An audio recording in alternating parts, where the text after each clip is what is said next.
This is Moscow. This is one of the most popular Chinese cars in Russia. And now let's try to figure out how everything is going in terms of car market in Russia. What cars do people drive, how they survive without all European manufacturers, so American cars, Japanese cars, even Korean cars. Before 2022, Russian car market was mostly about European cars, American cars, Korean cars, and just a little bit of Chinese one. And most of all, these Chinese cars was like a piece of shit.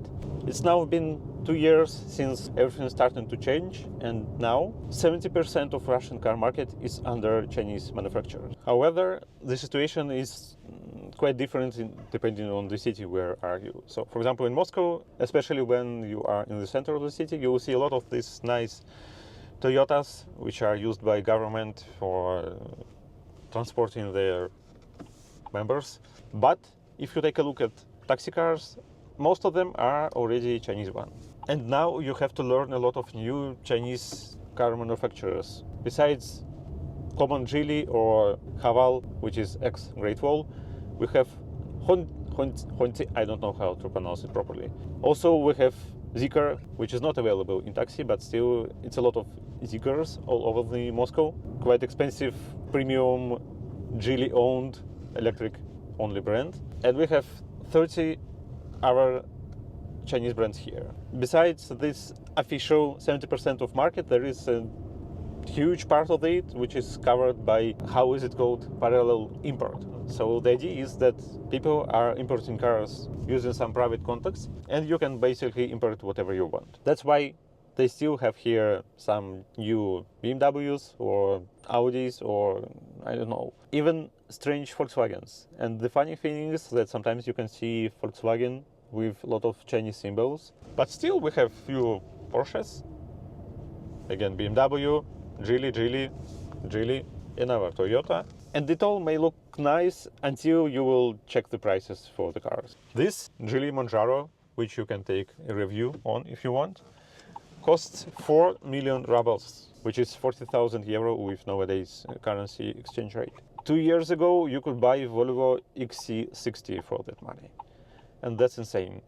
But still, people have to buy proper cars and they have to vote with their money. And apparently, this Geely Monjaro is one of the best cars you can buy now in Russia. Don't forget to check the full review for this car. Another problem when buying cars is that loans are extremely expensive here now. For example, you can get a car with 15% loan rate. It's insane. So you will pay a lot of money on top of already expensive cars. And the problem is that all these limitations, they affect only middle class or people without a lot of money. So rich people, they will continue buying Volkswagens or Mercedeses or BMWs or whatever they want, and they will deliver it through China, through Turkey, through Azerbaijan, Armenia, or a lot of other countries. And one of the biggest problems with Chinese cars, to be honest, is that they sell bad cars with extremely high prices. So some of the models they are importing here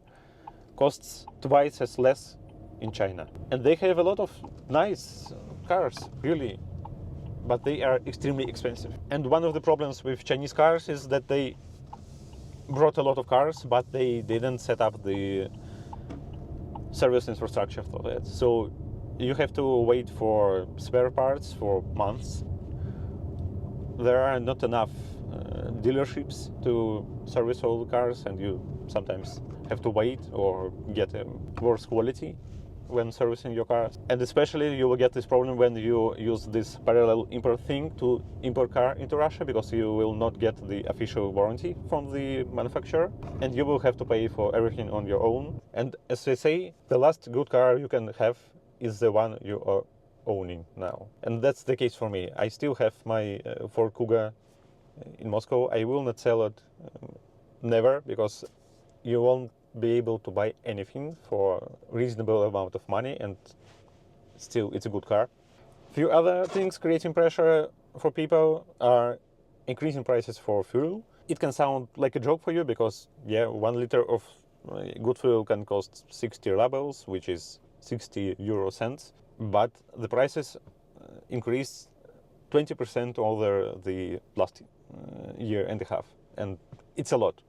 Besides that, there is another anomalous problem which was created while Moscow is trying to protect their central locations from drone attacks, and they have to block the usage of GPS or GLONASS navigation.